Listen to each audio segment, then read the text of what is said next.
When you think of the Arctic, what comes to mind? Probably a vast, empty expanse of ice, right? The home of polar bears and, well, that's about it. But what if I told you a new, incredibly powerful player, one from thousands of kilometers away, has decided it belongs there too? That's exactly what's happening. China is making a bold play for the far north, and honestly, it's a move that's already reshaping our world. And this is where things get weird. In its official documents, China now calls itself a near-Arctic state. Now, just take a look at a map. Its closest border is more than 1,000 kilometers away from the Arctic Circle. So how can it possibly make that claim? This isn't just some strange choice of words. It's a huge statement of intent, and we really need to dig into what it signals about their real goal. Let's just let that number sink in. 1,440 kilometers. That's the distance from China's northernmost tip to the Arctic Circle. To put that into perspective, that's kind of like calling Paris a near-Warsaw city. It just doesn't add up. It's a claim that immediately makes you go, wait, what? And it demands a much deeper explanation. And look, this isn't just talk. China put its ambition into action way back in 2013. A Chinese cargo ship, the Yongsheng, sailed to Europe, but it didn't go through the Suez Canal. Nope, it went right across the top of the world. This was a massive symbolic moment, a voyage that kicked off what Beijing now proudly calls the Polar Silk Road. It was a clear signal to everyone. China's Arctic ambitions are very, very real. So how does China even begin to explain this sudden interest in a place so far away? Well, publicly, it all starts with science. Let's peel back this first layer of their strategy, the one they want everyone to see. The official line is actually pretty compelling, and on the surface, it's hard to argue with. Beijing says, hey, what happens in the Arctic doesn't stay in the Arctic. The melting ice up there has a direct impact on our climate, our food supply, our coastal cities. So the argument is, we have to be there to study it. For them, it's not just a matter of curiosity, it's a matter of national survival. Okay, but this is where you find the first little hint that there's something else going on. You'd think their Polar Research Institute would be part of the Ministry of the Environment, right? Makes sense, but it's not. It's actually controlled by the Ministry of Natural Resources. That is a subtle but absolutely critical detail. The public face is all about saving the planet, but the bureaucratic plumbing seems to be all about, well, resources. And you have to understand, this didn't just happen overnight. China has been playing the long game here. They got their first icebreaker, the Snow Dragon, from Ukraine way back in 1993. Then they set up their own Polar Research Institute in '99, and get this, in 2004, they cleverly used a nearly 100-year-old treaty that they were invited to sign in 1925 to build their first Arctic research base. It was all very methodical, piece by piece, building a foundation of scientific legitimacy. So if science is just the cover story, what's the next layer down? Well, it's all about the money. A massive economic blueprint. This is where that Polar Silk Road idea goes from a cool slogan to a dead serious strategy. 40%. That's the magic number here. For a country that is literally the factory of the world, shipping is everything.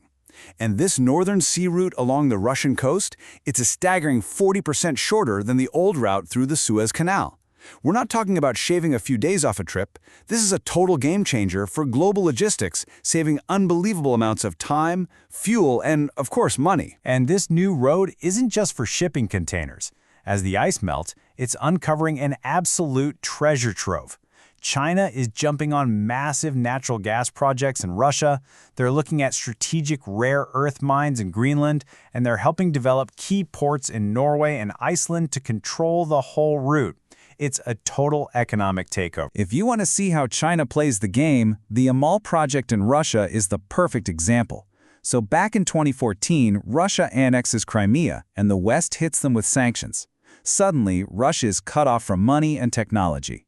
Isolated, Putin turns to Beijing. And China? They seize the opportunity, pouring in billions to grab a 30% stake in one of the biggest natural gas projects on Earth. In one single move, they secured a huge energy source and a powerful permanent foothold deep inside the Russian Arctic. Okay, so this leads us to the deepest, most controversial layer of China's strategy, the one that really makes Western powers nervous.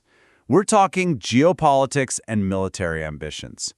This is where scientific research and economic deals start to look like something else entirely. And check out this story, it's pretty wild. A Chinese billionaire, a guy with close ties to the party, suddenly shows up in the Arctic.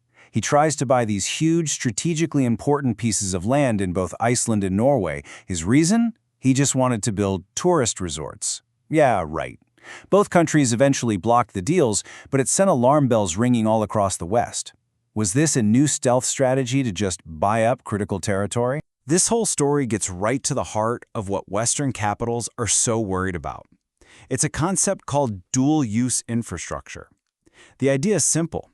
You build something for civilian purposes, like a new deep-water port or a scientific research station, that can be very quickly and very easily converted for military use, like servicing submarines or gathering intelligence. So you end up with this huge gap between what China says and what the West sees. China's official policy is all about win-win cooperation and peaceful development.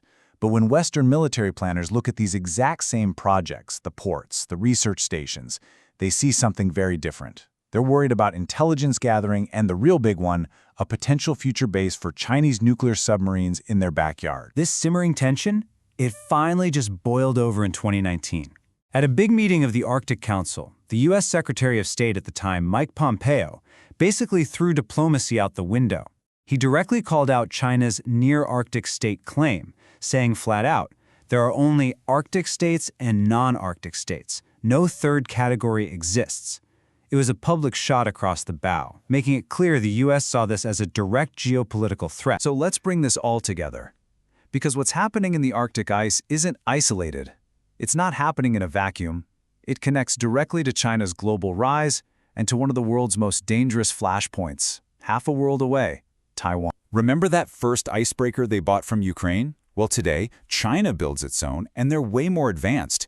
But here's the kicker. They have announced plans for a nuclear-powered one. Why does that matter so much? Because the technology to build a nuclear icebreaker is a direct stepping stone to building nuclear-powered aircraft carriers. The goal is clear. Build a true blue-water navy that can project power anywhere in the world and challenge the United States. And what's fueling all of this? At the end of the day, it's this fundamental economic shift. As these projections for 2030 show, China's economy is on a path to surpass that of the United States. And that economic power is what funds military power. It's what's driving this new confidence we're seeing from Beijing on the world stage. And for people living on the front lines of these power struggles, this isn't just some abstract geopolitical game. The source material for this explainer actually captured this quote from a Taiwanese artist. She sees a direct line connecting Russia's invasion of Ukraine to China's ambitions for Taiwan. To her, it's the exact same struggle. Authoritarian powers trying to rewrite maps and democracies fighting to defend themselves. So what this all boils down to is a clash between two totally different maps of the world. The old map, the one that defined the 20th century, had the Atlantic Ocean right in the middle. But China, it's operating on a new map, one where the Pacific is the center of everything, and the old powers of Europe are, well, becoming more and more peripheral. Which leaves us with a final, massive question.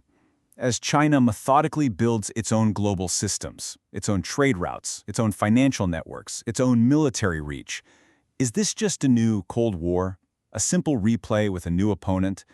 Or, because our economies are so tangled together, are we stumbling into a completely new kind of competition, something more complex, and maybe even more dangerous, that we don't even have a name for yet? The game being played on the Arctic ice, it's going to define the world for all of us for decades to come.